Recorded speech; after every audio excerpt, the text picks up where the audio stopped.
like sucking. But I ain't gay. Legit bad podcast. Fuck those honkies. Welcome to Costco. I love you. He really knows how to suck a wiener.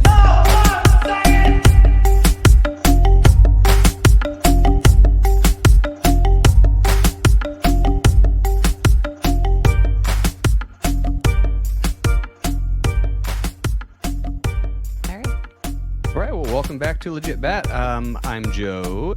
Jen is here as well. Ben is also here. Do you suck dicks? Well, answer me. I am here. Why are you gay? I just have to add that in. So yeah, I'm Joe. I'm not gay. Ben might be. So we're doing a live stream on Rockfin for the audio listeners in YouTube. So it's going to be probably a little wonky because I haven't done this in a while, but we're going to try it out. Before we get going though, Brandon over at Expanding Reality is having an event May 15th through the 20th of this year called Befriending Bigfoot. It looks like they're going to be doing some, hiking and just trying to get in touch with Bigfoot. Why not? And they have a host of presenters: Trey Hudson, Alexander Petikov, Chris Matthew, Preston Dennett, Dave Zed, and Owen Hunt, just to name a few. If you're on YouTube, I'm going to play the promo video right now. The haunting legends of a mighty Bigfoot have made man's blood run cold for centuries. Some terrific and some terrifying. The southern Appalachian Mountains whisper the mysteries of this strange and powerful creature through its smoky hills and ominous embrace. This is Brandon Thomas with Expanding Reality, elated to announce our very first Expanding Reality Excursions Befriending Bigfoot event. This is going to take place on a beautiful 27-acre ranch in Blairsville, Georgia, May 15th through the 20th. This intimate conference is going to feature Bigfoot adventure hikes in 3 different states, river kayaking, nightly presentations from such incredible presenters as Alexander Petikov, Chris Matthew, Dave Zed, Preston Dennett, and many more. Also, we're going to be doing some UFO watching, some jam sessions, all kinds of hangouts. Visit expandingrealitypodcast.com/events for more information. That's expandingrealitypodcast.com/events. We'll see you there.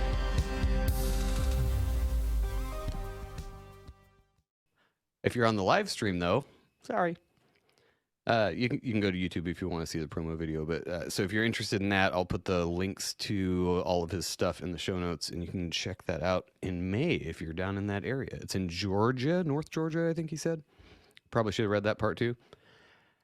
But so we have Phoenix Aurelius on today, and I've known about this guy for several years because of, I think the first time I heard you was on Crow 777, and I probably heard you a couple other places too, but I bookmark people on Facebook. Like if you're on Facebook, I just add you and I'm like, okay, bookmark for later because I'm going to add, have you on the show at some point. Finally reached out to him the other day and got him on. So just give us a little intro to yourself and what you do with your stuff, because you're an alchemist, right? Spagyrics, yep. That kind of thing. So give us kind of a bullet points on what you do over there with all those tubes and books and shit. Yeah, totally. So I'm Phoenix Aurelius. I run the Phoenix Aurelius Research Academy, where basically I utilize different types of forward-thinking analysis and, like all sorts of different analytical techniques, basically to be able to standardize an alchemical medicine style that was created in the 1530s, as well as to research a bunch of alchemical based topics, like how to be able to apply alchemical principles and processes specifically to the individual for personal transformation, but also to our society for sociological transformation as well. Nice. So when people think of alchemy, they always think of, like you said, the 1500s, Dark Ages, people trying to turn lead into gold. That's kind of like a metaphor though, right? For like modern alchemy, or are you trying to do that? Because that would be cool. Oh, no, yeah, we don't try, we do that. But it's not just lead into gold. Lead into gold is like one facet. And the whole concept is that the transmutation of metals or the transmutation of things is possible on a natural level. So all we're trying to do is show how that happens. Like, for instance, if you go into a lead mine, you're probably also going to find a vein of gold in there somewhere. If you find a gold mine, you'll definitely find lead, and you'll probably also find quartz. There's a lot of different minerals that kind of grow together. And so the way of thinking is that eventually what's happening there is that the lead that is inside of that mine is actually being converted into veins of gold over, say, millennia, thousands and thousands and thousands of years. So the alchemist, taking a look at the natural world and seeing these correspondences and these things in nature, just tries to be able to replicate them and see what that hyper-evolution could look like if we can apply all of the same processes nature would over 20,000 years to, say, maybe 6 months or 2 years. So at some point within the span of a human lifetime, Interesting. So is it an actual, I don't know, chemical transformation? Like you're taking like a block of lead and rearranging the molecules into something else? I mean, it seems, in theory, it seems like plausible to me, but like how do you start that? How do you go about that? Yeah, so here's the thing. First of all, when you're transforming lead into gold alchemically, at least I can speak definitively for the Flamel path. When you use the Flamel pathway, which is a dry pyrolytic pathway using the metals of creating what's known as the Philosopher's Stone, or the red stone in this particular instance, you're technically tinging a metal. You're not actually transforming it. So what I mean by tinging is that it's changing the color and the temperament, and it's changing a lot of the dynamics of the metal. So like, for instance, if we start off with lead and you melt lead melts very, very easily. You could do it basically like it was a crack pipe, you know what I mean, over a candle with a spoon. Don't try this at home, kids. It's not good for you. Yeah. And don't smoke the lead either. Okay. So, Or do, and let me know how that turned out. yeah, not advising it medically though. So yeah, with that being said, like you can take a metal like lead. Usually it was done with mercury as well, because mercury was relatively cheap and available, and it's already liquid. But then you'll put a little bit of the stone inside of there, once that metal is in flux or in a liquid state. And what ends up happening is that if you use like mercury, which is really soft, it will start to harden up and it turns tinged as if it's gold, and it can be worked at about the same temperatures as if it's gold. But is it actually gold? No. There have been myself and maybe a handful of others, adepts that I know that have actually undertaken the work, and we've all talked about it. And the general consensus amongst all of us was it doesn't pass scratch acid tests. It looks a little bit different too. I actually have samples of actual gold versus transmuted gold just over here in my cabinet over here.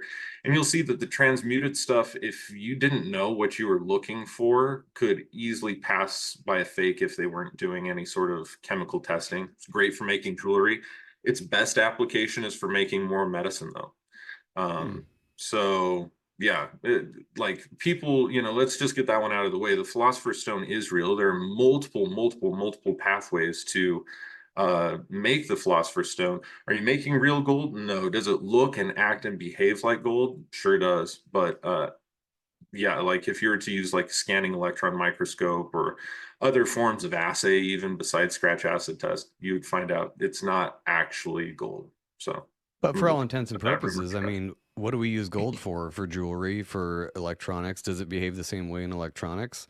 Then why is it not gold? I've never actually thought about smelting any of it and trying to use it for electronic purposes, but I would imagine that it would have pretty similar conductive behavior, but I don't know about that. Well, I mean, if it looks like a duck's walk like a duck, then it might be a duck. It is, even though it's not or microscopically gold, then I mean, well, close enough. What were you going to say, Jen? Is it just a mixture of the two things, though? I mean, is it just like a recipe? I mean, it has like both qualities of each of the materials. They're just kind of muted down and blended together. So it could have some properties of gold, but it's going to have the properties of the other materials that it was mixed with as well, right? Kind of. Let me get it. Okay, cool. Ben took off somewhere. Thanks, Ben. This isn't a live weird. stream or anything. Ben never does that. Why are you gay? All right. It might be hard to see because of my lighting here, but in this I actually have, yeah, it is going to be kind of hard to see with lighting. In this I actually have some gold flake. Um, Is that you from can Goldschlager or somewhere else? no, it's not from Goldschlager. It's probably the same quality they use though. It's just food grade 24 karat gold leaf. Um, Yummy. broken What's down. the liquid in it?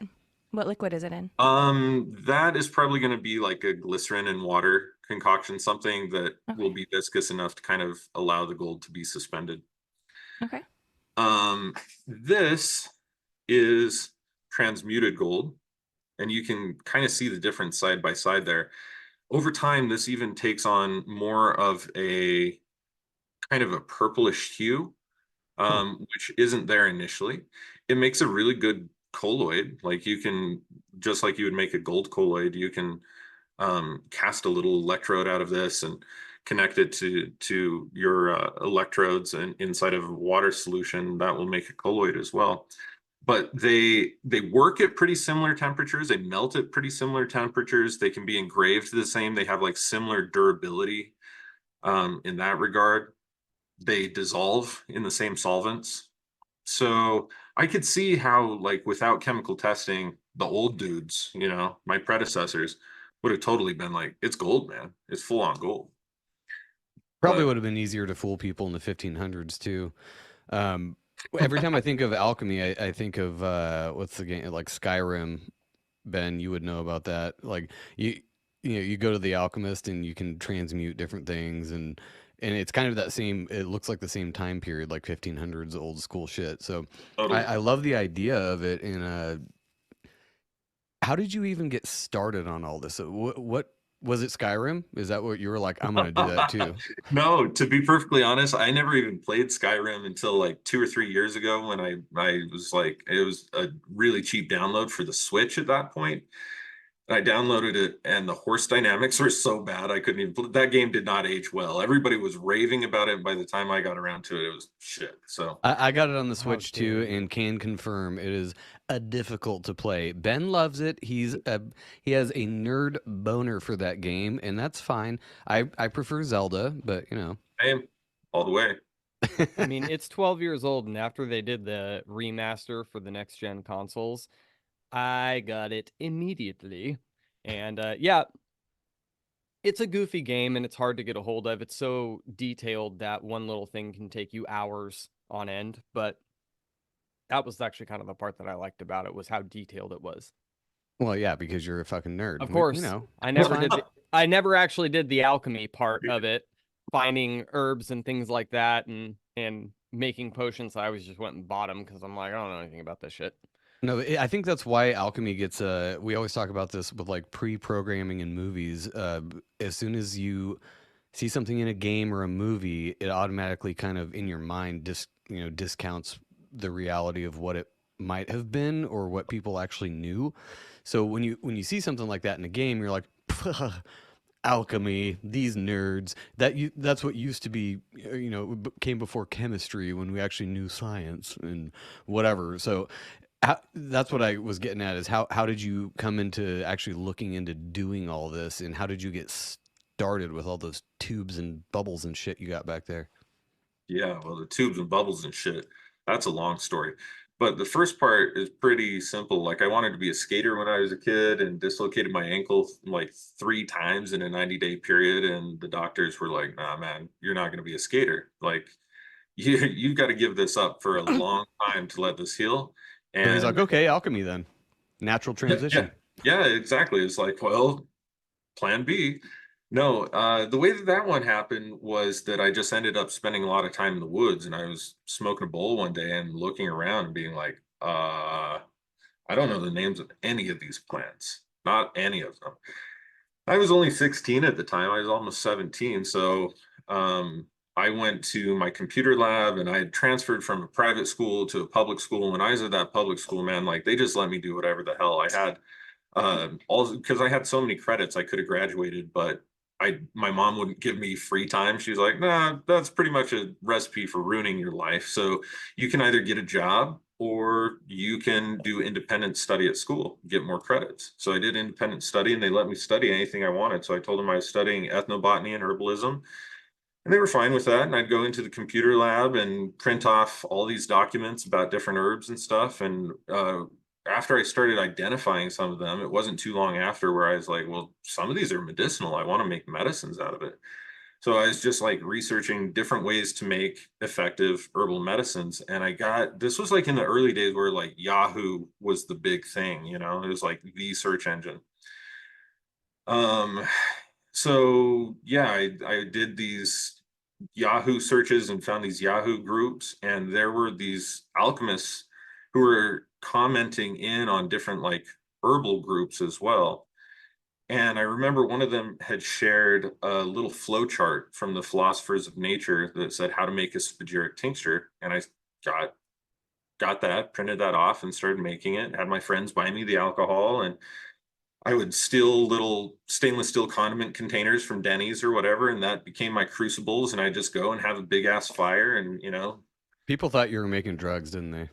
a little bit for the herbs, a little bit for me, the Everclear, and just have it sit by the fire or whatever, and doing that work. And it wasn't until 2 years later when one of my herbalist friends was like, "How are your tinctures so potent? Like every time you give me like 3 drops, it's like I just took half a bottle of my own tincture. Like, how do you get it so concentrated?" So I showed her this flow chart, and she's like, "Oh, you're doing spagyrics." I was like, "Well, yeah, that's what the flow chart says." She's like, "Do you know what that is?" I was like, "No, I have no idea what that means." She's like, "Well, that's part of the alchemical tradition. The largest school in the world is in Salt Lake City." And turns out that school closed down 2 years before I was even born, but there were a whole lot of students still alive. They're kind of dropping off like flies right now. They're in their 80s and 90s, but at that See, those are time, the people I want to talk to. totally, The I could old put you in timers. touch with a couple of them. Yeah. Yeah. No, not that I don't want to talk to you. I just meant in general, like as a mentor, you want that old crusty like wizard Gandalf looking dude Oh, to be like, "This is how you do this." well, yeah, no, that's what's crazy is that these dudes and the chicks were not at all like wizardly peeps. Like they were totally just like unassuming folks. It's like, "Oh yeah, come down to my laboratory," and you'd walk downstairs in this unfinished basement. There would just be like flasks of things all over the place, and like weird smells, and tons of books, not too dissimilar actually, maybe from what you're seeing here, just more smells. And yeah, man, so I just kind of got to know them. And shortly thereafter in 2007, I think they held the world's first international alchemy conference, and they invited all of the students of Frater Albertus from that school in Salt Lake City. They invited all of them there as guests of honor. And so a lot of them flew out to Las Vegas, and I was able to meet them. A lot of them lived in Utah still, or in Colorado. So we were able to have like email communications, and they were, like this was kind of the turn where all sorts of these very traditional print materials were making their way to PDFs. And so we had people like sending me, CD-ROMs full of PDFs of these old books and treatises and stuff. And man, it was just a really cool time, because you had all this like really old alchemical tradition stuff starting to come up to the surface. And now, you'll run into every Tom, Dick, and Harry who says that they've studied alchemy with me or Robert Allen Bartlett or whatever. I mean, we train a lot of people in this stuff. But back then it was really, really hush hush and just barely kind of starting to come out. And it's just really cool to kind of see how things have grown, how there's kind of become an alchemical renaissance going on. No, I love it. A lot of people are really into it. Ben, what were you saying? Oh, I was just gonna say you just touched on it. It was hush hush. I remember just the term, like if somebody said, "I'm studying alchemy," it was almost kind of a taboo, like, Yeah. like woo woo, if you will. Right. Back then, if you heard somebody say, "I'm studying to be an alchemist," it was like, okay, but at least that's what it was in our house. Isn't that the poor man's chemistry? That's kind of what I was saying. Where they were like, "Oh man, they're gonna swindle you. They've always swindled you." Like snake it's oil. that type of thing. Yeah, man, alchemy really attained a terrible reputation that it still hasn't really recovered from, because it was one of those things that so few people did know about it, but it was so steeped in like myth and legend, not dissimilar from the way it shows up in video games or movie references or whatever today.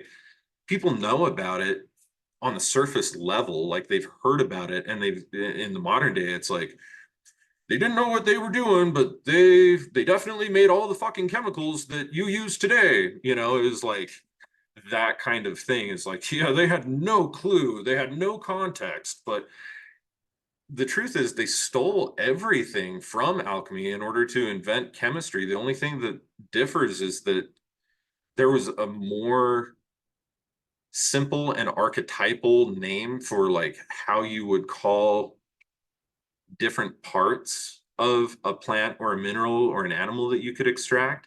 It was just much more limited. And they started realizing that like the four elements, the way that the Greeks thought about them, couldn't possibly be the only elements. There had to be more, because Lavoisier figured out like, well, there's this type of air, and that's called oxygen. You know, that that to them disproves the whole kind of four element theory and the three essentials of what we would call sulfur, mercury, and salt. But the alchemists were just using a philosophical framework. You bet your ass that if they would have had the names of different chemicals the way that we have today as a result of chemistry going off and doing its own thing, they would have used those names too. It doesn't matter what the name is.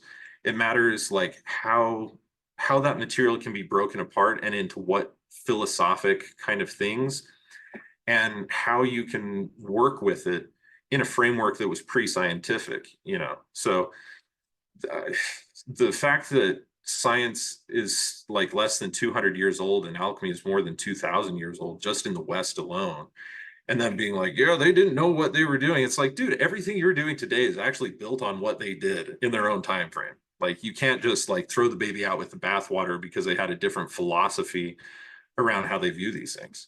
Well, and it was a lot closer to nature. Like I know Crow loves that stuff, and it just you see the breaking off from being close to nature and what alchemy was doing to the sterile, synthesizing of Yeah. base compounds that go into pharmaceuticals, and now we have what we have today. So, Yeah. for the people that don't know, though, give your understanding of spagyrics and what that is. Is it close to homeopathy? I was trying to tell Jen earlier. I'm like, he'll have a better definition, trust me. But what is spagyrics to you? Yeah, spagyrics is pre-pharmaceutical pharmaceuticals. So it's basically how to take natural materials and apply the same science that's used to make pharmaceuticals, called iatrochemistry. It was developed by an alchemist named Paracelsus in the 1500s.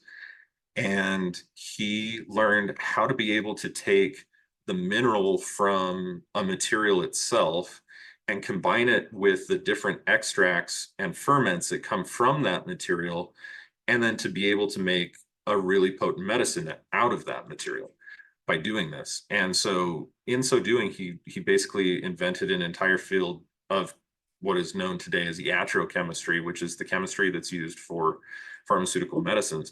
Difference is I'm getting everything from the material that I work with. It's all sourced, like you were talking about, from nature. So if it's an herb, I'm working with that herb, or a fungus, I'm working with that fungus, or a metal, or an animal material like a shell or hair, or, believe it or not, urine or dung or whatever else. Like, all of these things do have honey, for instance. All of these things have medicinal values to them. They're locked up inside of that material. And if you know how to be able to separate out these different materials and work and purify each of them, put them back together, then you get something that has profound healing virtue. They took that same science, pharmaceutical industry did, the end of the 19th century. And they basically started saying, look, we can find these things if we exploit the Congo, if we exploit Peru, if we exploit, the whole Amazon just in general, all these rainforests of the world. And we find all of these different compounds like cinchona bark, right? This is where they got the cure for malaria. And they started making quinine from it by extracting and doing these continual extractions from the cinchona bark until they just isolate quinine. Didn't they use that for like fucking everything back then too? They Yeah, prescribed tonic that water. for, yeah. Yeah, it was just considered like part of what you do for good health. And it stands to good reason. Like if something is able to cure malaria, which was a pretty gnarly illness that they were facing, probably a pretty good thing to take in small quantities regularly. But yeah, so at any rate, they exploited for as long as they could exploit, and then they realized, man, this shit's really expensive. So from there, the next step was, well, look, we just sent people off to war. We have all of these war chemicals. We have mustard gas and tear gas and all these other things.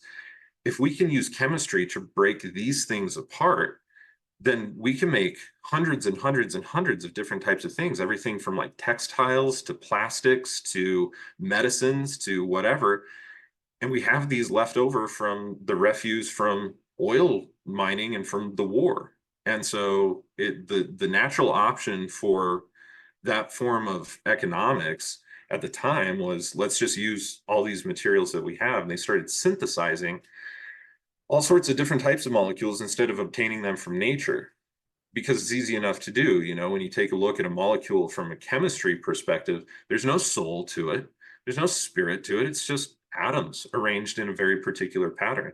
And they're like, look, if I can get this potassium atom and this magnesium atom, and if I can get these carbon atoms from other things that are the waste of something that I'm already doing, I can get them dirt cheap, literally, and put them all together. And now that's the thing.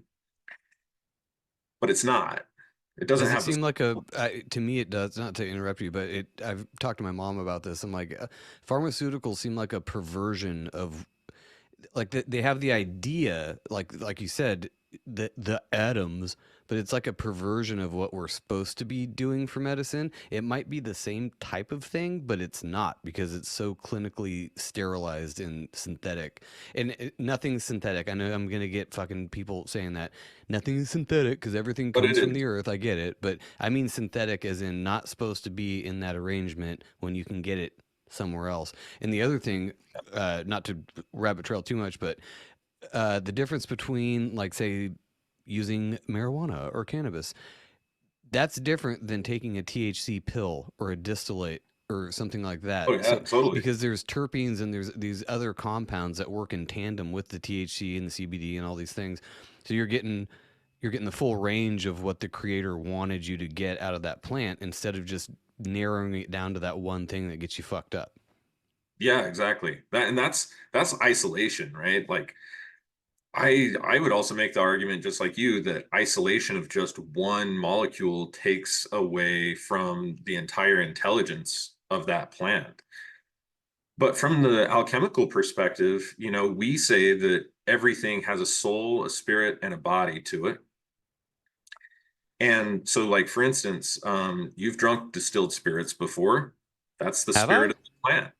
I would imagine so, right? You're not straight edge. A couple times. Yeah. Yeah. So the spirit of a plant is just going to be what you can ferment and distill, right? And you still go to the liquor store and it still says distilled spirits right here.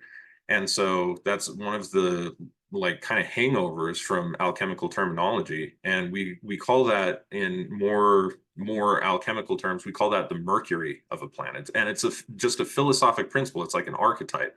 We just call that mercury, because by the same token, water itself is a mercury, and acetic acid, like from vinegar, is a mercury. They're all mercuries. They're just mercuries of different things. A mercury is anything that can be liquid and with heat can turn into a vapor. So basically anything that can distill that is a liquid fits the archetype of mercury. So we would call that the volatile mercury of the vegetable kingdom, would be what we now call ethyl alcohol or ethanol, right? Drinkable alcohol. That's basically what they would have been talking about. That's the way we talk about it still. And that's the spirit of the plant. The spirit is just the animating factor. It's like what makes it potent, what gives it its oomph and its life force, right? The healing nature of the plant is its soul. And there's two different grades in the plants. There's what's called the fixed sulfur, or the lower soul, and then there's the volatile sulfur, or the volatile soul. And that volatile soul is basically, it reduces down to essential oils and volatile aromatic compounds. And the fixed part of the soul is like the extract that comes out of the plant. So like if I were to work with cannabis, for instance, if I wanted to get the terpenes out of it, that's its essential oil, that's its volatile soul, I would do an essential oil distillation, preferably with steam, do like a steam essential oil distillation. That would pull out all of the terpenes themselves, all of the essential oils. But 90% of all of those terpenoids, which is say CBD, CBG, CBN, THC, THCA, all your deltas, you know, delta 8, delta 9, delta 10, all of those are going to be inside of that plant still because they're not water soluble. So if I then dried out that herb and made, you know, tinctured it basically, and then filter out the herb, now I have a liquid Rick Simpson oil. You distill out the alcohol, and now you have Rick Simpson oil. But there's no terpenes in it. There's just CBD, CBG, CBN. You know, we call those terpenoids. So you've got like 2 different grades of soul that come from most herbs. The essential oils on their own are not going to alter your consciousness that much, if anything, because there's no mind altering effects in there. Now, what they will do is like if they contain the terpene called myrcene, which is also found in mangoes and appears in a lot of cannabis strains that have kind of like a sweet and fruity citrusy smell, that's myrcene. That myrcene is also going to play on your endocannabinoid receptors inside of your body and inside of your brain, right? And every single cell, every joint of your body, every organ, they have cannabinoid receptors. And your body natively produces or naturally produces 5 endocannabinoids. And so that myrcene is going to increase your own endocannabinoid response and give you like fewer headaches, better pain response, less inflammation generally, better functions of turning on and off things inside of a cell. So like response elements, cellular response elements, things like that. But it's never going to like alter your consciousness. Whereas if you take the Rick Simpson oil, you know that it's going to alter your consciousness. If you don't take that very frequently, you're going to be stoned to the bone, my man. And not only that, but you are probably going to fall asleep, eat a big meal and fall asleep right after that too, because it makes you hungry and then makes you really tired.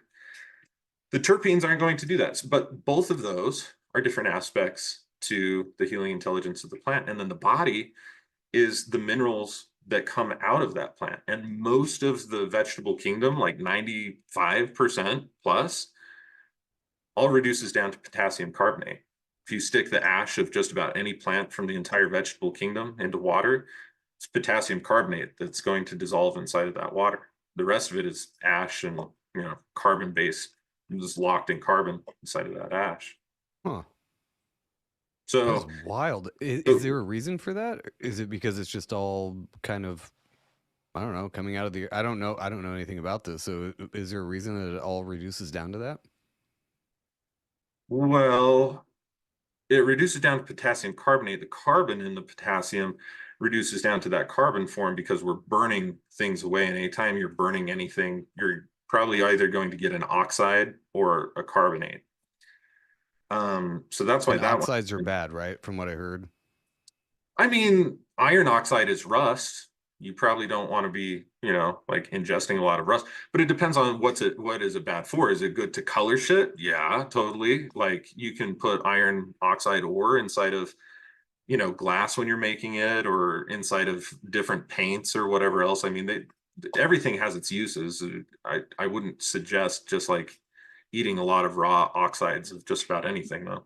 That's what I was talking about was ingesting, because I heard that you know, like magnesium, there's several different types, and as far as a supplement, you don't want to take a magnesium oxide or a potassium oxide, anything with like oxide. We Yeah. talked to what was his name? Clive DeCarl, and Oh he yeah, was talking. Clive. Yeah, He's he's awesome. awesome. He was talking about that, and he's like, just steer clear of any supplements that have oxide at the end. So Yeah. that's always in the back of my head, and you know, you want antioxidants, so it makes sense that Yeah, precisely. Yeah. When your body processes it and it tries to take like that magnesium or that potassium, what it's left with is an oxide, and that oxide creates, yeah, radical damage over time. So it's mineral poop. Yeah, exactly. But plants are primarily, I don't know exactly why, but they are vastly made out of potassium.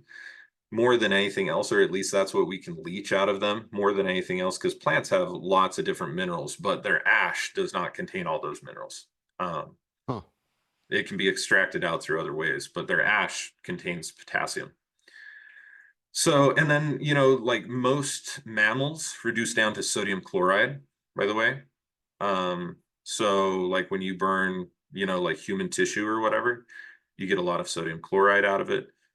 Different types of like animal shell and stuff, those pretty much all reduce down to calcium, like pearl and shells and hooves and stuff like that. Every Wait, once so in a while, you're saying if you burn a corpse, it reduces down to sodium chloride? Isn't that salt? Can you put that on your steak? it's kind of human tissue. And yeah, yeah, if you're into like necromancy, yeah, you could totally do that. That's your jam. But It is not. I was just wondering. yeah, not so good probably. But yeah, human bone reduces down to calcium, of course, but and like the nails will and hair will reduce down to some sort of silica, but like human like muscle tissue and skin tissue and stuff is sodium chloride. So, you know, you've got like these affinities that different kingdoms have to different mineral compositions that their body is kind of made out of. But the way that I would look at chemistry through an alchemical lens is like, y'all have really figured out how to combine certain atoms to make elements in the periodic table, but you didn't figure out how to give it life, like, and meaning. Like, the soul of something is kind of its meaning, its purpose for its existence. That also happens to be its medicinal virtue, because that's what it's put here to do, you know. And the spirit of something is like its connection to the source of creation, whatever that looks like to the individual, right? How is it connected to everything else? Like when we breathe out, we're breathing out carbon dioxide, right? The trees and plants breathe that in and they respirate oxygen. There's a symbiosis going on between us. What is the symbiosis going on between synthesized chemicals and the environment? I'll tell you what it is. It's actually pollution.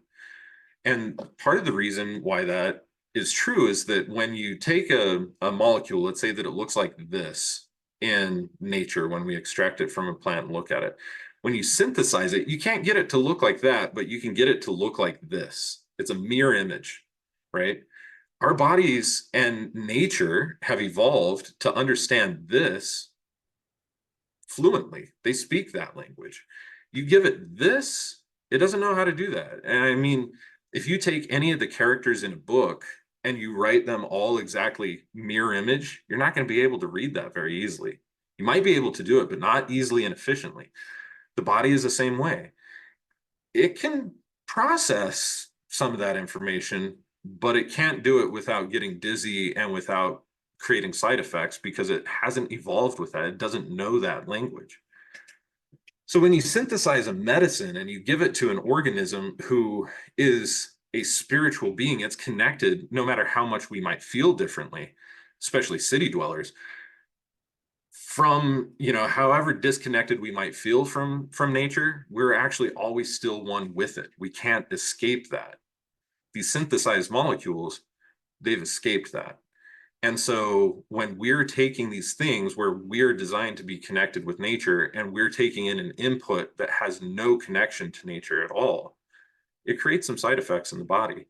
And then all of the other synthesized chemicals that we've come up with, which number in the thousands now, are oftentimes plastic and synthetic chemicals that, again, they've lost their spirit. They don't biodegrade easily. Microbes can break them down in some cases, but not terribly easily in the form that they're in, and in most cases.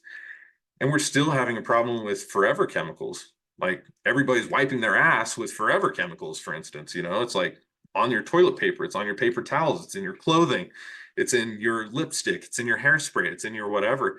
And they've been linked 100 times out of 100 to having carcinogenic effects and creating cancers and genetic mutations and all sorts of stuff. So that's how,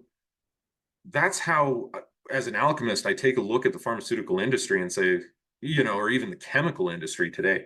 I say, what you're doing is cool. 1/3 of what you're doing is cool. It has great merit and potential, but you, in your design, you did not create ethically or responsibly, because there's no spirit and there's really no good soul for this material. You're just creating a body that you've brought to life. It's no better than, like a Frankenstein type of thing. It reminds me of the idea of AI, a different field, but it's almost like Same concept though. it's a cheap knockoff of what is already here that is full of life and full of, uh, easily digestible benefits that are already here. And Totally. somewhere along the line, somebody came along and was like, you know what? I'm gonna take, like you said, a mirror image. I'm gonna knock this off, make a shitload of money out of it, and here we are now. What? A little over 100 years later. Is that the birth of pharmaceuticals? You said late Yeah. 1800s. I mean, Yep. but again, that comes back to what people would, in the so-called dark ages, everybody was dying because of, they didn't have science and medicine and all these things. A lot of it was sanitation, which, I mean, you shouldn't eat poop. Yes. You shouldn't rub poo in your eye. I mean, we know that now, but Yeah. I think sanitation was more of a thing than good medicine. And so I kind of wanted to get down, like, what's your favorite or one of your favorite medicines you've made that would rival, again, not medical advice, we're not doctors, but what would be like one of your favorite medicines for a common ailment that you've made that would be easily made by somebody at home, or semi easily without all the tubes and flasks? Yeah, shit. I mean, just the amount of non-prescription and non-steroidal anti-inflammatories like ibuprofen, Tylenol, etc. Like, you can make that pretty easily just out of white willow bark at home. Um, Something that's equally as effective as Tylenol. That being said, there are some hazards to it. First of all, you have to know how to take it and how to prescribe it to a certain degree so that you're not giving too much. It can also cause some liver and kidney problems if you take too much. But if you take a look at the list of side effects for ibuprofen, for instance, it's infinitely safer than the risks that exist for ibuprofen. Or Tylenol, Ben? Yeah, exactly. I mean, but especially ibuprofen. Ibuprofen is basically like, its slogan should be guaranteed to eat your stomach mucosa away in 12 doses or less. I mean, it is absolutely terrible, man. Like, talk about the amount of people that have gastric ulcers and duodenal ulcers and stuff. But That's it's why Intestinal. I'm over the not allowed to counter, take dude. it. It's FDA approved. It's over the counter. It's fine. It's safe. Trust the experts.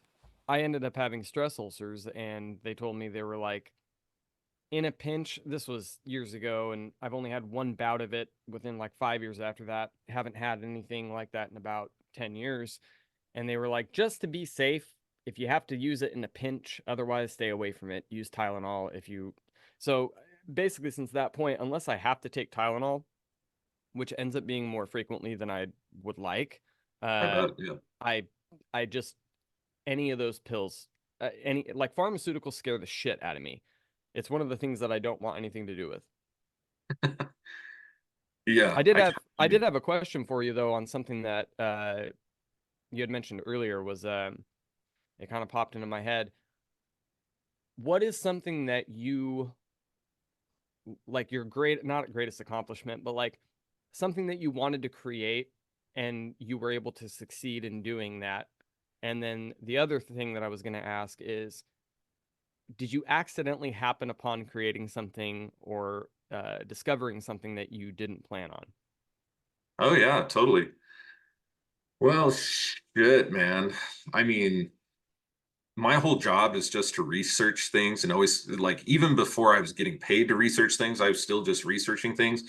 And when you're doing that, with nobody breathing down your neck or setting limitations, right? It's always been bootstrapped. I've always funded all of my own research. So I'm able to do whatever the hell I want. So in that, I find so many cool things. But I think, like, realistically, as simple as it sounds, I remember thinking when I was like much younger and in this is like, one day, man, I'm gonna have money to just like order whatever herbs that I want and be able to, like, actually, like, to me, that's my sign of wealthy. If I never go beyond that, that's great.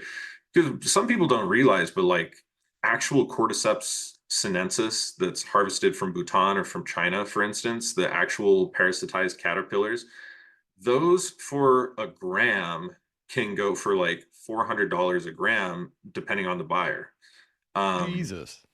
like you'll find them pretty commonly between like 70 to 95, oftentimes with little twigs shoved in the end to add extra weight to them.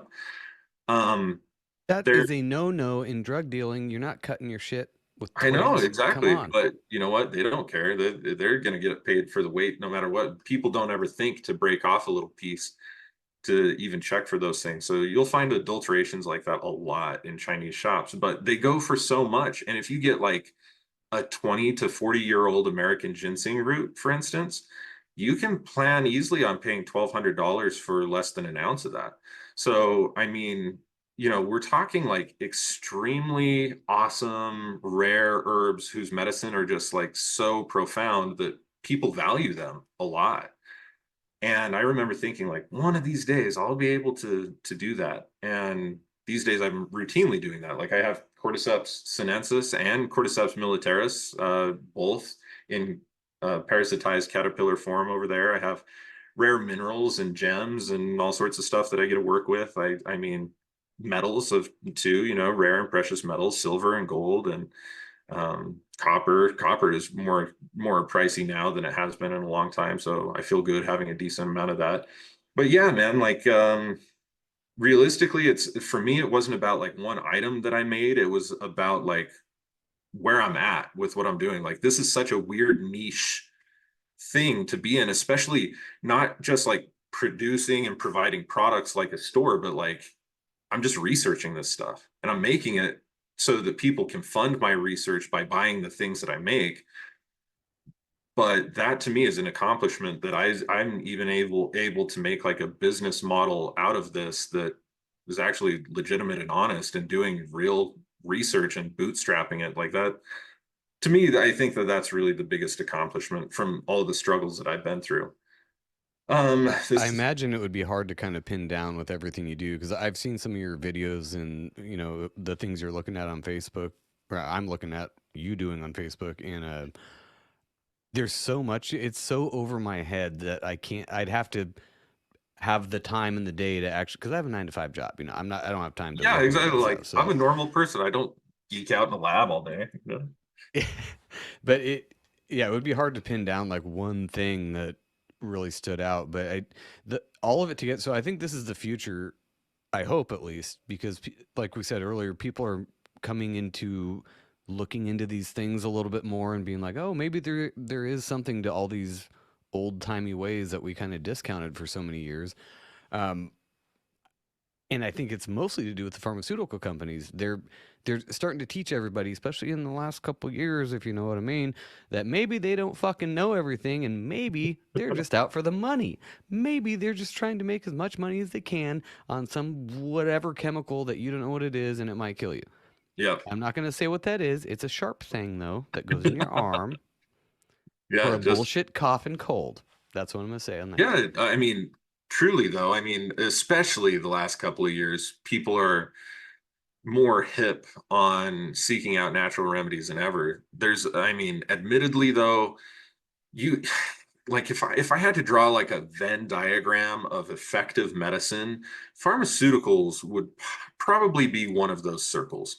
But where they overlap in the that like Vesica Pisces of effective medicine, um, it's a small portion of their thing. But I'll tell you what, like if I need to go in and I need to get an emergency surgery, I am really glad that they have those synthetic anesthetics. Because Paracelsus was using an anesthetic, but he's like, does that smell like ether to you? Stick it up in front of your nose. You're just like, oh, pass I out. call this one chloroform. How's that? Exactly. Um, yeah, so it's a pretty intense thing to get anesthetized naturally. There, I it's mean, they not used to just put a stick in your mouth and be like, there's your anesthetic, bite down. drink until you don't know what's going on, bite down on this stick. Which is Done. funny because it makes you bleed more too, but whatever.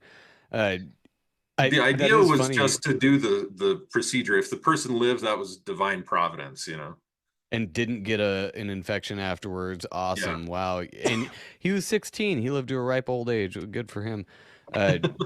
So when you're talking about the Venn diagram of, effective medicine, I think the same way about it. I always tell because my family's pretty into, my sister is not so much, but my family's pretty into just the mainstream. You have this, you go to the doctor, you get a pill, and then boom, you fix yourself. But you have 17 other problems, but don't worry about those. You'll get another pill for Yeah. those. But I always say that, like, I'm very, very glad science has come as far as it has with certain things. If I have an appendage hanging off my body, guess where I'm going? The fucking hospital, because they will numb the pain, sew my arm back on, and I'll probably be fine. Yep. Awesome. But if I have a systemic problem or something that, you know, could be fixed by something other than taking a pill every day, I'm going to go that route every single time. And if I find out that, oh, this thing that you're doing, oh, you drink or smoke or whatever, oh, that's bad for you? Okay, shit. Well, see, that's something I can fix. I don't need to take a pill for that. Like, it's in Yeah. my hands, not your fucking doctor hands. Go fuck yourself. Man, yeah, you and I are of a mind on that very same thing. It's like surgeries, man. I wouldn't rather be any other place besides a hospital. You know what I mean? Yeah. Like, don't just knock the dishes off the table like they do in the movies and lay me on there and, hope for the best. It might come to that soon, depending on how the world goes, but Yeah, I know. We've been training. yeah.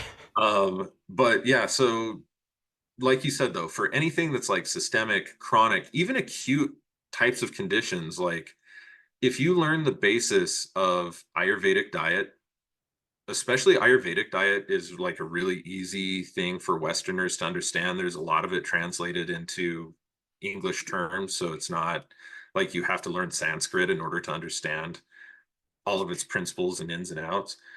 You can abate probably 50 or more percent of diseases and conditions, especially like 90% of chronic diseases and conditions, just by diet and lifestyle stuff, you know?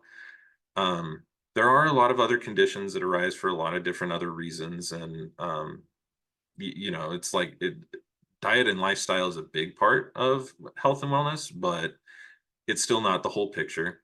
There's still a lot that needs to go into it. Like, a lot of people don't realize that the stars can actually make them sick. And that sounds like a really woo-woo concept until you break it down and you're like, well, look, nah, at the place that you were born, the time that you were born, all of the stars, whether you can see them or not, are still emitting their electromagnetic frequencies to the earth. And they're actually, that's frequency, that's actual energy. It's like measurable. It's not just some elusive concept that we don't know how to measure. That's the science behind astrology that people don't generally look into.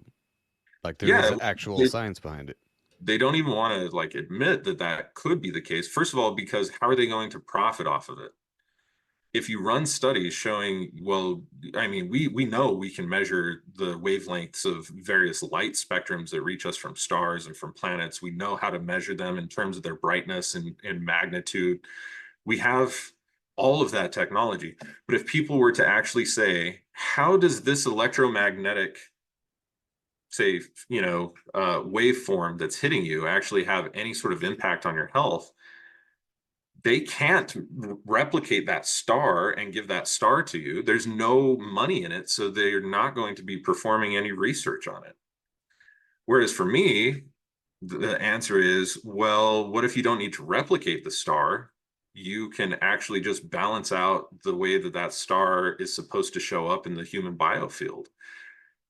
Can that ease the imbalance? And so we've researched this enormously over here, and we've been able to demonstrate beyond a shadow of a doubt that there are a wide number of conditions that are out there that are created less so from the stars, more so from the planets, and their relative position. It's a geometric thing. Like, you can calculate its perfect geometry every single time, where the planets were at the very point of your birth from your perspective here on Earth versus where they're at any given time. They can create different types of diseases. So like, if the sun is at 90 degrees to where it was when you were born, or 180 degrees to where it was when you were born, you're going to feel pretty low vitality for about 7 to 10 days. And people just think like, oh, this might be like a seasonal depression kicking in, depending on the time of the year, or it might just be whatever. The sun governs over all of our vitality in the body. And when it's in a different place in the sky than what we're used to it being, and like our astral thumbprint, that creates discordant energy inside of our body, and our vitality suffers for it. And that can last, more than 30 days. But most people really feel the intense effects for somewhere between 7 to 14 days for the sun. Slower moving planets like Saturn, they're going to be more susceptible to like, breaking bones or having structural issues, structural diseases of cells going crazy, like different types of cancers and tumors, sickle cell disease, different types of things like that. And that's a slower moving planet. So it's not just going to fix itself in 30 days, 60 days, whatever. It's going to take years. And you're just going to have onset randomly one day. And if you don't die from the condition, then oftentimes it will just disappear as fast as it came as soon as that planet moves outside of the scope of where it can cause disease. So, to most people, this type of thing sounds absolutely kooky, but I've just got case study after case study after case study and clinical data showing, here's this person's symptom. They come to me. Here's what I do in order to address it. Well, first, here's the analysis where I identified the problem. Here's what it said the problem was. Here's how I addressed it. And then here's what happened. And all I'm doing is taking the position of their birth date in a sidereal natal chart of the style of Athen Chementi from masteringthezodiac.com. He has a very particular breakdown where the boundaries for the constellations are. But I take that position, or I take the right ascension and declination, which is basically like a space GPS coordinates, I guess you could think of it in layman's terms. I can take either of those data, put it in, and just send it as an energetic intrinsic data field tuning to the individual. And 100 times out of 100, their condition goes away. I've experienced it myself, like dozens and dozens and dozens of times. Last time was even just like a week, maybe 10 days ago, where I was feeling really off and like, God, something is wrong. And like, I can't quite pinpoint it, but I feel like shit. And as the day progressed, I just felt more like shit, but it wasn't like I was coming down with a sickness or anything. It was just like general malaise. So I finally hopped on, did some analysis, and sure as shit, it's Ens Astrale Sol, belonging to the sun, broadcast to that for a few hours, and I'm back in the saddle. And you can feel progressively as it lifts too. So, like I don't know, for the pharmaceutical model and the chemical model, like they, first of all, are so limited in terms of what they even conceive of. Like if they can't show it under a microscope, which is ironic with viruses because you can't, but Right. if you can't show it under a microscope, then to them it doesn't really exist.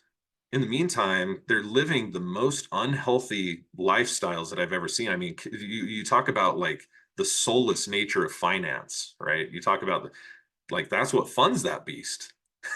Yeah. And so like soulless, yes. Spiritless, how do they connect in with everything else in creation? How are they, symbiotic with all these things? They don't have it. All they have is this like kind of physical piece of the puzzle, and people were sold on it hook, line, and sinker. Yeah, spreadsheets. I always say that about, that those kind of, it's people looking at spreadsheets all day. There's zero life in that. It's all, they're dealing with corpses. You might as well be a mortician. Like, yeah, terrible. yep, too true, man, too true. So yeah, I think they've got some interesting things. I'll say that like synthesis and isolation isn't all bad. Nothing is all bad, but taking it to the upteenth degree and applying it over the broad spectrum, and then basically training doctors that if there isn't a medication to be able to treat a disease, that it needs to be called untreatable, and telling people those types of things, I think is highly unethical. Oh, and also the hijacking of all medical terms. Like you can't say like, oh, I'm treating somebody unless you're a doctor. And it's like, but isn't medical malpractice the #1 cause of death worldwide? Like, if you're treating somebody and they're dying, aren't you the thing that they should be scared of? And I think that people are actually kind of catching on to that one now. After the last couple of years, as you put it, there's fewer and fewer people who think that that model really works. I find more frequently people that are in that model are there out of desperacy or because it's their best bet, kind of, not because they They know that. actually believe it. Yeah, most people definitely don't. They're like, they hate to go to doctors. They definitely hate taking medication.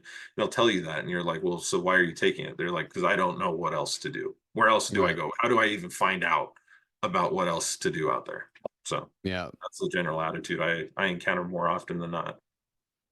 Yeah, it's as much as the last couple of years have sucked in different ways, like I think it is the, I mean, people like to call it the Great Awakening or whatever. I don't know if it's that, but it's something. Something's Yeah. coming down where more and more people are looking at this way less as, you know, woo, weird, hippie shit.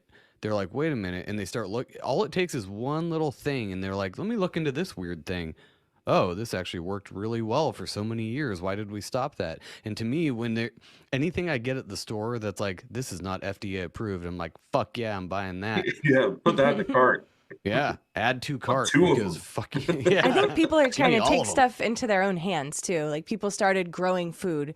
People started making, like we have friends who make sourdough starter. People are doing alchemy and making their own medicines. People are making their own soaps and their own, you know, shampoos and things like that. People are trying to get away from all of the chemistry stuff that we've been flooded with for years and years, because we're kind of seeing collectively that it's not been so great for us. Well, and if you look at, I mean, even if, Yeah. I don't know how much you want to believe the, you know, charts and all that from different scientific areas, but like the cancer's crazy right now. And I mean, it might have been crazy before recorded, you know, science, but it's on an uptick. And I think people are realizing that eating McDonald's and you know, microplastics and whatever you Yeah, all want to the shit. attribute it Yeah. to, yeah, is like, and that's why I think more and more people that I talk to, even people that would be kind of on the polar opposite spectrum of thinking, are every day going, I just kind of want to sell my shit and move into the forest.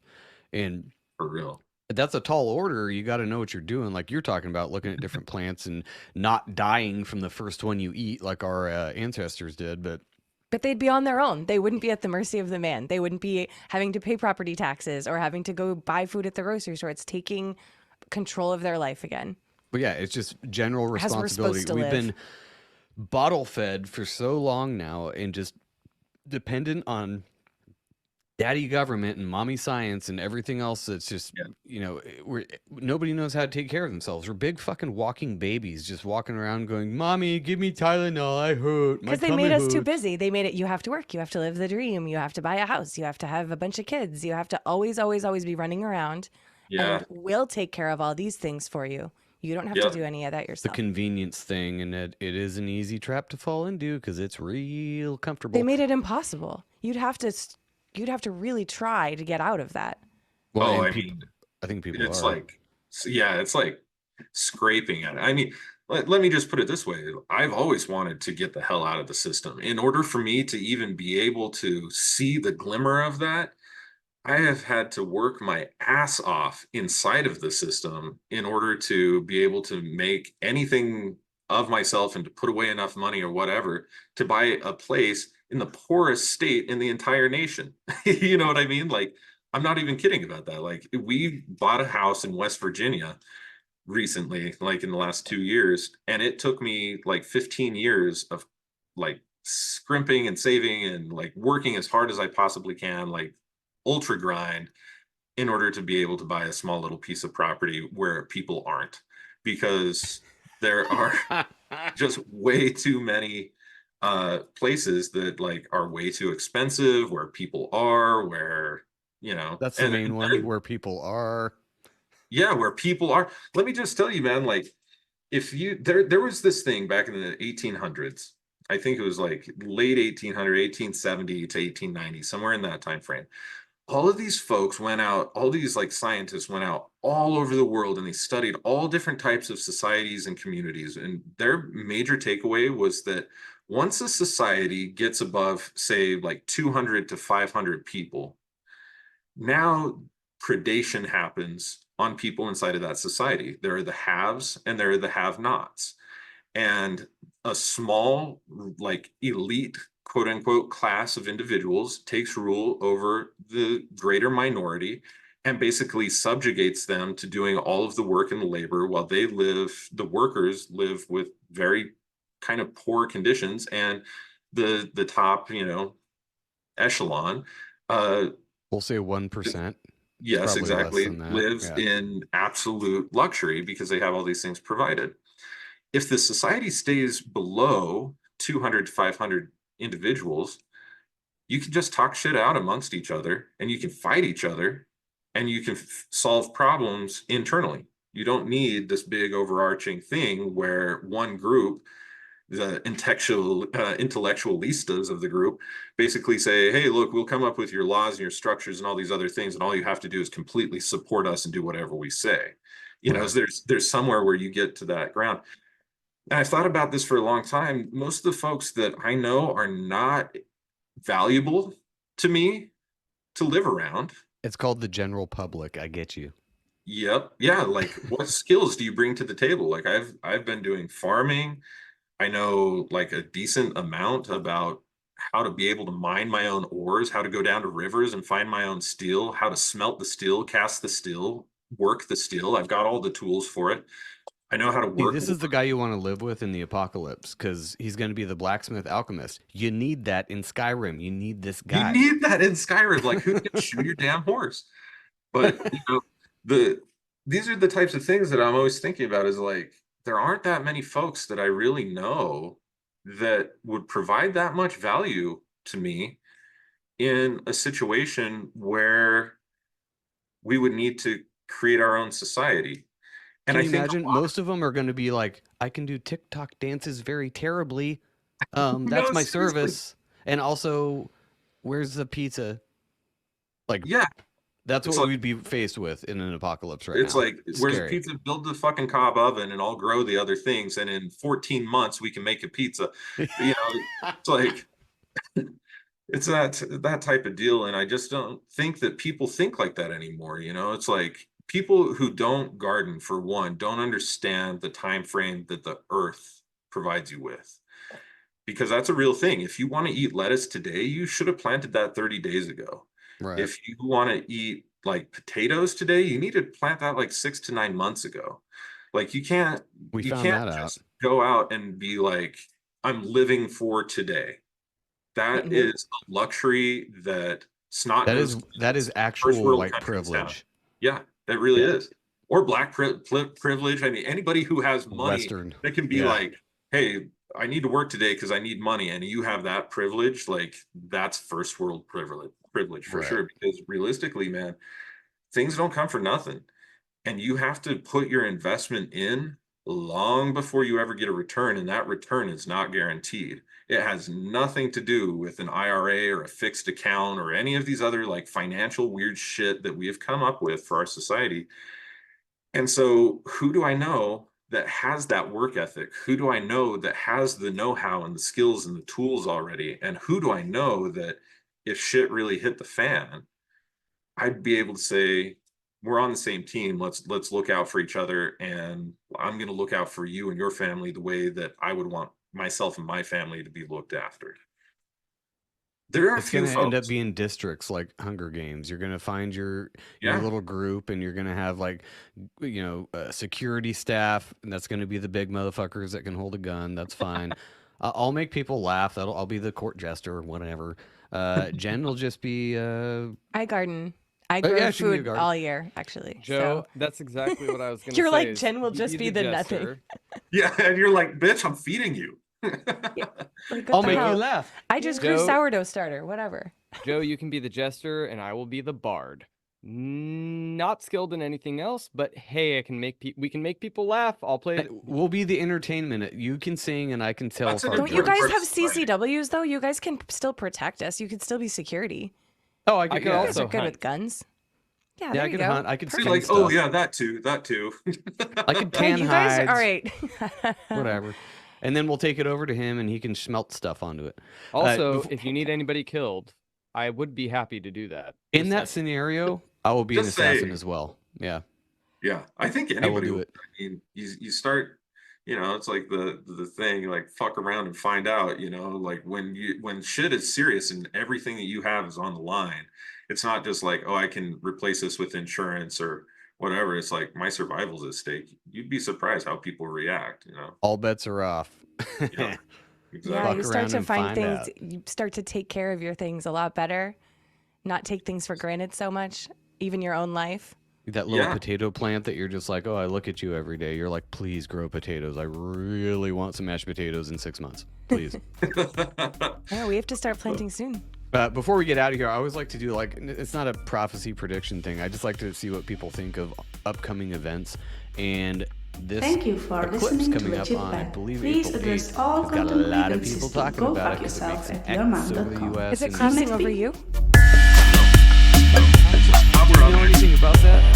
Like, you look into that at all? Because you mentioned astrology. Like, what do you know about this next eclipse, this next sphere point? Yeah, totally. It's totally pure porn. Well, for some people, and some people, it's like just belief porn. You know, like either way, it's like some people believe it's the great thing and the next sign that people need to be looking for, you know, consciousness to do X, Y, Z. Jesus is coming back. I've seen that a lot in the Oh, last yeah. month. Yeah. You know, the truth about that though is I've seen that a lot over the past 2,000 years. Exactly. So there's that one. But no, man, realistically, the way that most indigenous folks and the way that I view eclipses is that it's not a particularly awesome time to go and watch these things or to go and look. They typically are periods of darkness, like literally the sun is getting like, which is symbolic of our enlightenment, you know, our growth as individuals is being shadowed, and a whole shadow cast between the sun and us onto us. It's not really like, when you think about it metaphorically, it's like, what am I celebrating there? They typically are moments of like darkness and introspection, but people aren't using them for what they could be and to introspect on themselves and their societies and how to make it better or whatever. They're just kind of being oogled and awed.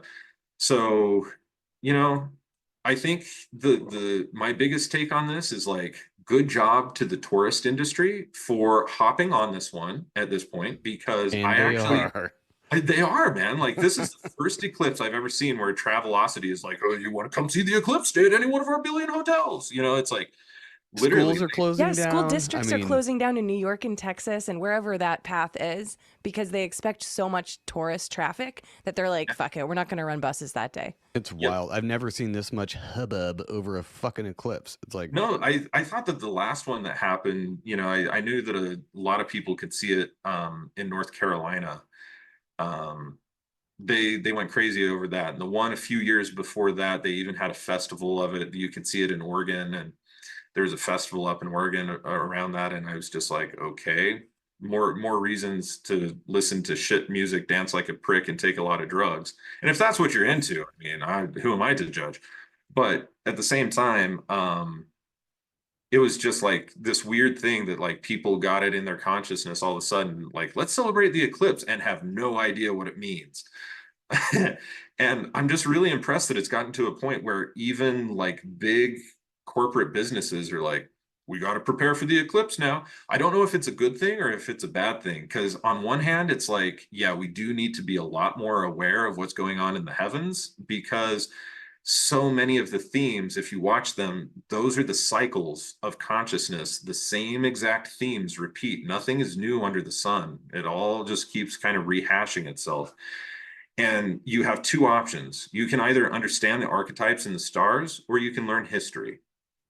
There's really, at a certain point, you're studying the exact same thing, the cycles of humanity and how we kind of ebb and flow with those cycles, those grander cycles and smaller cycles. So is it cool that people are starting to look to the heavens? Yeah, man, I'm down with that part. Is it still so superficial that it's like, I think so. maybe even worse than if they didn't?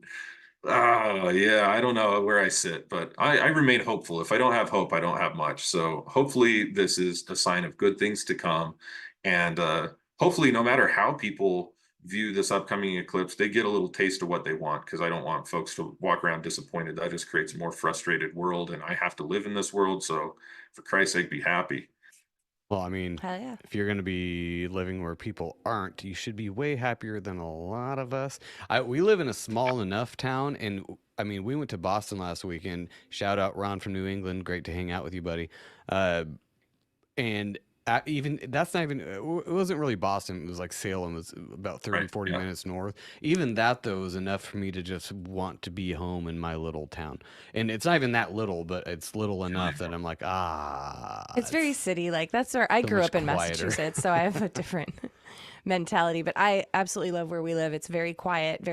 It's kind of where people aren't. It's where there's way less people. It's where people from LA and New York would say people aren't, but to me, it's still too many people. It's still I'm too looking many to be the nearest person be like 3 miles away, you know, and I see them once every couple weeks to like borrow a cup of sugar. Or That's live what in I'm a looking for. commune or something like, I don't want to call it a commune, but live in an area where, like you were saying, there's people who have tons of skills and we just live off the land, and I could live around those people. That would be fine. Yeah, Usually, hardworking motherfuckers.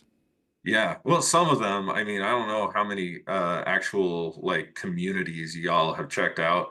They usually suck, and they have like Oh, no yeah. internal structure for anything. Yeah. They're living off the land, but they're not the folks I want to be living with all the No, time. it's nope, scary. I agree with you. I've seen a couple of those, and I'm like, ugh. That's It's the a little problem with it. sketchy. Is They're that- like too lazy. I don't know.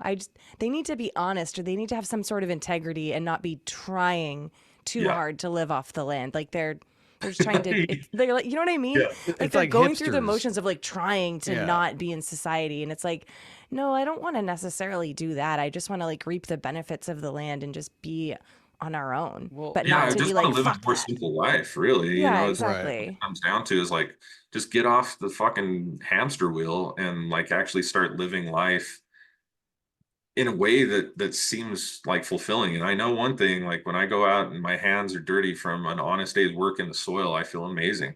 My sun, you know, the amount of sun that I get feels good. My skin feels good. Grounded. It's still good. I got bacteria that are feeding my microbiome under my nails, and you know, it's like it's just it's a good, honest feeling, and I can feel good about that day's work. Nobody had to be swindled. Nobody had to be convinced. Nobody had to, you know what I mean? It's like Hmm.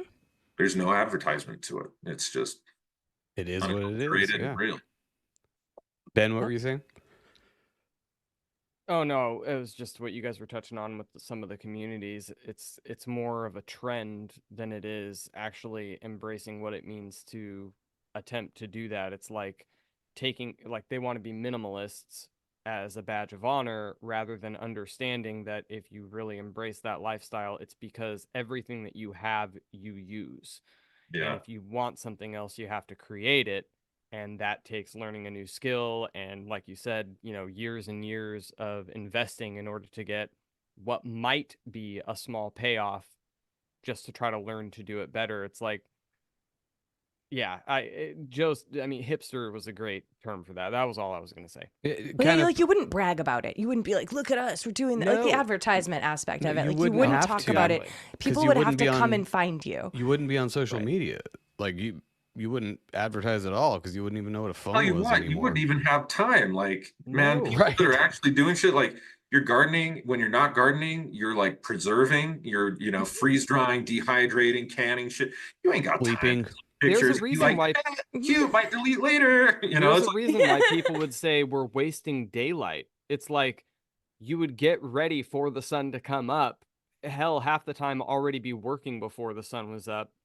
And you use every shred of that daylight to That get you the have, shit done that you have to get done. And then you Because get winter's coming. 6 hours of Winter's sleep and you do it coming. again. Yeah. Yeah, it's funny because like you're talking about the communities, I would have to. The problem with it nowadays is I would have to vet the people I'm living next to for like I don't know 10 years before I figured out you're cool to live with, and by that No, time I'm like for real. 85. So yeah, well, your math is off, I think, but yeah, you know, I think that you guys are absolutely right. And as a final thought, I just think that it's crazy that here we are, a bunch of middle-aged white folk in America coming back around to what the Native Americans were like. Told you guys this when you came here. Got this in the Like, bag. yeah. not a novelty. This is just how we fucking live, you dummies. And you took it all away and sold it to the point where it collapsed on itself. And now you want our ways again? Well, and the societies too, like that had it down so good that they built stuff we can't even figure out how they made. It's like y- everybody always thinks about like some lost technology, and I'm like, no, that's us retards trying to justify something that they just understood from thousands of years of doing it piece by piece until they got to a level that we have no fucking idea because we're retarded. And every And time we want to apparently, think about it, we go like this, and that's our learning for the day. and apparently, a lot of most people back then knew all these things because Yeah. look at all these buildings and shit that just we can't do anymore. It's no, we have square blocks. Awesome. It's like we're like reverted back to toddlers now building Lego fucking buildings. It's like Meanwhile, society's on the verge of collapse, and all of the Native Americans are just going to be the ones left standing with all the casinos and all that cash money. We'll just be like, "Oh shit! Can you guys help us out, please?"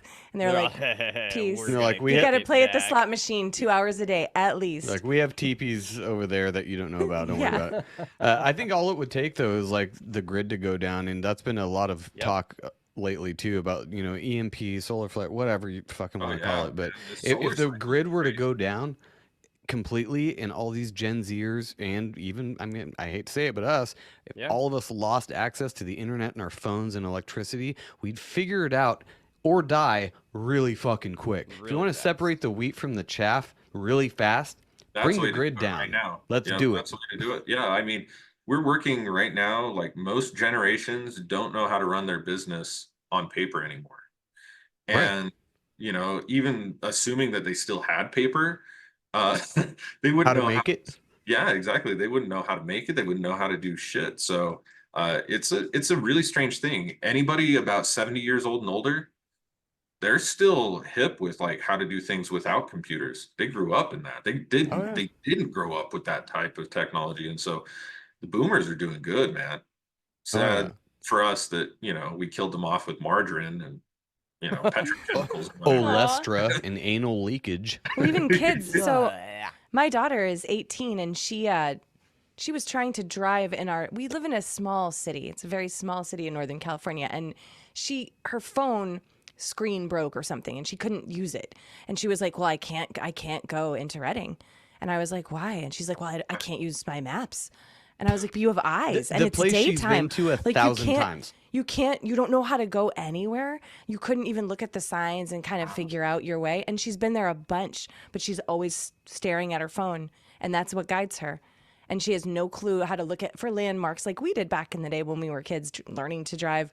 We didn't Yeah. have, Google Maps. Sometimes I even whipped out an atlas and had to try Oh, to for pull real. over I always and look kept at one in that. the glove box. It's I like, did too. I always have kept one in my bug back out pocket. bag, Yeah. just in case. Like I got one just But in she case. couldn't see. She was dead serious, convinced that she could not go into town for her appointment because she didn't have her phone. And Poor she was girl. like, I know. I was like, dude, you need to get with it, man. That's You're why I'm screwed. hoping for some kind of Carrington event or something. Like, let's see how this shit works out. We'll find out who's last man standing. I won't be, but I'll make it a couple rounds. I hope. It might be 5 minutes, but I don't know. yeah, We'll see. well, and depends on how bad it gets, man. If it's real rough, there ain't no reason for me to stick around. But it's like if I can keep doing my thing and I'm enjoying my life and enjoying what I do day to day, then bring it on. Like there ain't no reason to end things just because shit gets a little harder or gets different. Because that's really Right. all it is. We got so much stress in the modern day, so much stress. And we don't have that same type of stress. You're trading in, like working harder or backbreaking labor for all the mental stresses. And in the long run, what you do with your physical body that doesn't kill you literally makes you stronger. With stresses, what doesn't kill you just will kill you twice as fast. Right. Yeah. So yeah, anyway.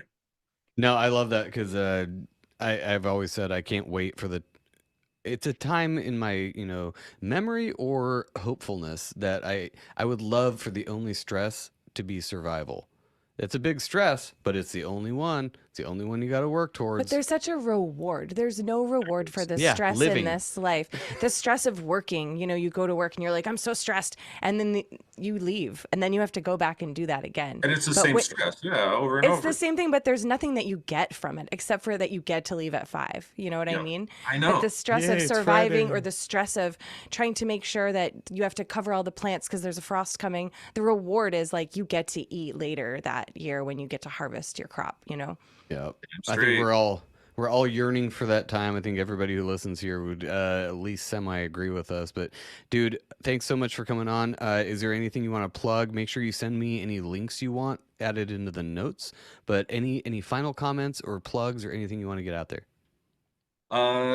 No, not really. If you guys are interested in learning more about what I do, I know we bullshitted a lot here, but if you're interested in learning more about what I do, just visit my website, phoenixaurelius.org.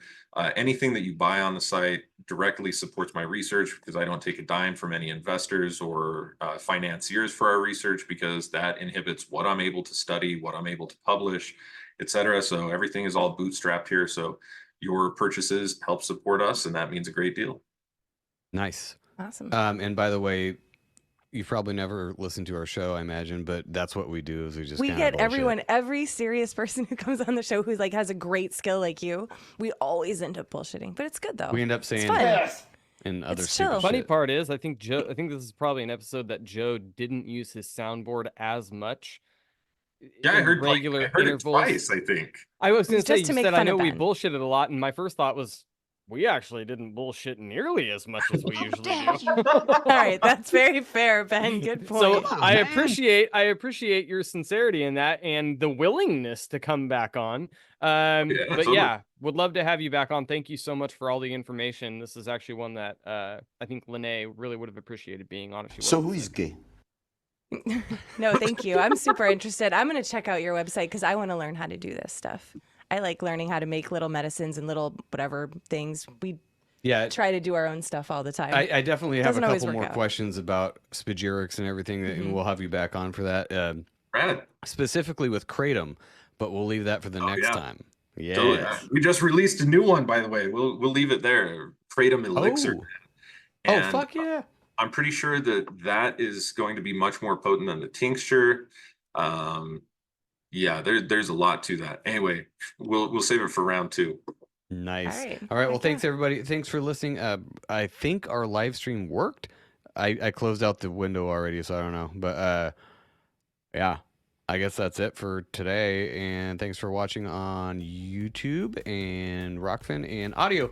And don't forget to check out Brandon's Befriending Bigfoot event coming in May. And links will also be in the show notes. All right, you guys, don't suck too many dicks. Do you suck dicks? Okay, bye. Thank you for listening to Legit Bad. Please address all content grievances to gofuckyourself@yourmom.com. See you next week.